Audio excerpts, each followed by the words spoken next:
ఈ ఇన్సిడెంట్ జరుగుతున్నప్పుడు లోపల ముందు వైపు ఉన్నవాళ్ళు ముందు నుంచి మంటలు అనేవి ఇమ్మీడియట్గా ఫ్రాక్షన్ ఆఫ్ సెకండ్స్లోనే మంటలు అనేవి దట్టంగా అలుముకుంటూ వచ్చేయడంతో వాళ్ళు అన్కాన్షియస్లో 2 గంటల ప్రాంతంలో పూర్తిగా గాఢ నిద్రలో ఉన్న వాళ్ళందరూ కూడా ప్రాణాలు కోల్పోయినటువంటి సిచ్యువేషన్స్ కనిపించింది. అయితే వాస్తవానికి ఒకవేళ ఎవరన్నా అలర్ట్గా ఉండి తప్పించుకోవాలంటే ఇక్కడ మనం చూస్తున్నాం కదా, ఇక్కడ పూర్తిగా పిల్లో కావచ్చు, ఇక్కడ బెడ్ సింగిల్ స్లీపర్, ఇది ఒక వ్యక్తి మాత్రమే పడుకోవడానికి ఏర్పాటు చేసినటువంటి కాట్ ఇది. సో ఒకవైపున డబుల్ స్లీపింగ్, ఇంకో వైపున సింగిల్ స్లీపింగ్.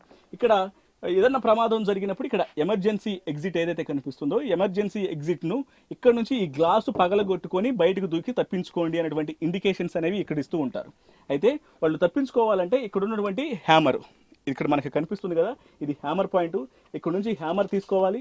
ఇక్కడ హ్యామర్ తీసుకొని ఈ హ్యామర్తో బ్రేక్ గ్లాస్, ఇక్కడ ఆల్రెడీ ఇండికేషన్ చేస్తుందో చూడండి, బ్రేక్ గ్లాస్ అంటే ఈ హ్యామర్ ఇక్కడ ఉన్నటువంటి హ్యామర్తో ఈ గ్లాసుని పగలగొట్టండి. పగలగొట్టితే గట్టిగా కొట్టినప్పుడు గ్లాస్ పగిలిపోతుంది, దూకి ప్రాణాలు కాపాడుకోవండి అనేది వీళ్ళు చెప్పినటువంటి ఇండికేషన్స్. అయితే ఇవి కనిపిస్తాయి కానీ దీనికి సంబంధించి ఎవరు ఎక్స్ప్లెయిన్ చేసేటువంటి పరిస్థితి ఉండదు.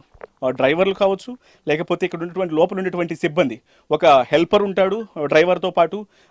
లాంగ్ జర్నీలు చేస్తున్నప్పుడు 2 డ్రైవర్లు ఉంటాడు, ఒకళ్ళు డ్రైవింగ్ చేస్తున్నప్పుడు మిగతా వాళ్ళు రెస్ట్ తీసుకుంటూ ఉంటారు. సో ఇటువంటి పరిస్థితుల్లోనే ఎవరు చెప్పకపోవడంతో తెలిసిన వాళ్లకు మాత్రమే ఈ విషయం మీద ఇలా బ్రేక్ చేసుకొని కిందకు దూకి ప్రాణాలు కాపాడుకోవాలనేటువంటి ఐడియా ఉంటుంది. ఇక తెలియని వాళ్ళు, అలాగే వాళ్ళు ఒక్కసారిగా రాత్రి జరిగినటువంటి ఇన్సిడెంట్లో మాత్రం తెలియని వాళ్ళందరూ కూడా ప్యానిక్ అయిపోయారు.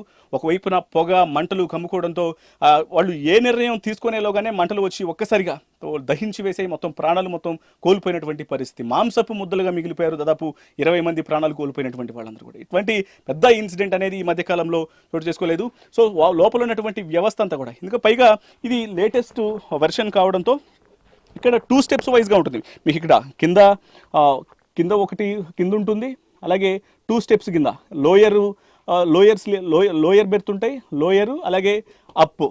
సో కింద వైపున అలాగే పైపున 2 రేంజెస్లో పడుకోవడానికి ఉంటుంది. కింద స్లీపర్ లోయర్ బెర్తులు ఉంటాయి, అలాగే టాప్లో ఉంటాయి 2. అంటే బస్సు యొక్క హైట్ కూడా కొంత ఎక్కువగానే ఉంటుంది. సో ఈ రకంగా ప్రమాదం అనేది సంభవించింది రాత్రి జరిగినటువంటి ఇన్సిడెంట్లో.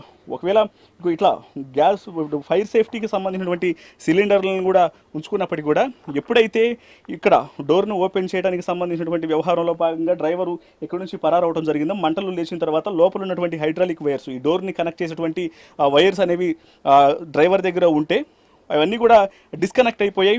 డోర్ ఓపెన్ చేయడం కూడా కష్టమైపోయింది. మరోవైపు చాలామంది అనుకుండొచ్చు, ఇక్కడ ఉన్నటువంటి డోర్ మధ్యలో డ్రైవర్ సీట్కి అలాగే డ్రైవర్కి ఒకవైపున ఇక్కడ మనం ఒకసారి విజువల్స్లో చూడొచ్చు, డ్రైవర్ పొజిషన్కి ప్యాసింజర్స్కి మధ్యలో ఒక డోర్ అనేది సపరేట్ పార్టీషన్ లాగా ఇక్కడ ఒక డోర్ ఉంటుంది. ఇక్కడ కనిపిస్తున్నటువంటి డోర్, ఈ డోర్ని చిన్న బటన్ ద్వారా ఇట్లా ఓపెన్ చేసే అవకాశం ఉంటుంది కాబట్టి అది లోపల ఉన్న వాళ్ళు తీయొచ్చు, బయట ఉన్న వాళ్ళు తీయొచ్చు, కాబట్టి ఎటువంటి ఇబ్బంది అనేది ఉండదు అనేది చెప్తూ ఉన్నారు. అయితే ఇక మరోవైపు మాత్రం ఇది రాత్రి ఓపెన్ చేయడంలో కూడా కొంతమంది ముందున్న వాళ్ళు ప్యానిక్ అయిపోయారు.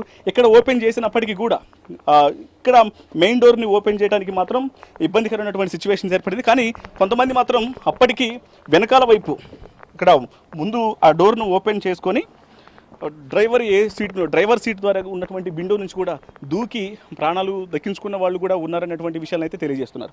అయితే మనకి ఇక్కడ కనిపిస్తున్న దాని ప్రకారం ఇదంతా ఈ బస్సుకు సంబంధించినటువంటి ఇంజిన్ సిస్టమ్. వాస్తవానికి ప్రమాదం జరిగినప్పుడు ప్రమాద తీవ్రత అనేది ఒకవేళ మిగతా బస్సులకు కనుక ఇంజిన్ సిస్టమ్, దానికి సంబంధించినటువంటి వెహికల్కి సంబంధించిన ఇంజిన్ సిస్టమ్ అంతా కూడా ముందు భాగంలో ఉంటే ప్రమాదం అనేది జరిగింది అని అనుకోవాలి. కానీ కొంత లేటెస్ట్ అడ్వాన్స్డ్ వర్షన్స్ కావడంతో వీటి యొక్క ఇంజిన్ సిస్టమ్ అంతా కూడా బ్యాక్ సైడ్ ఉంటుంది.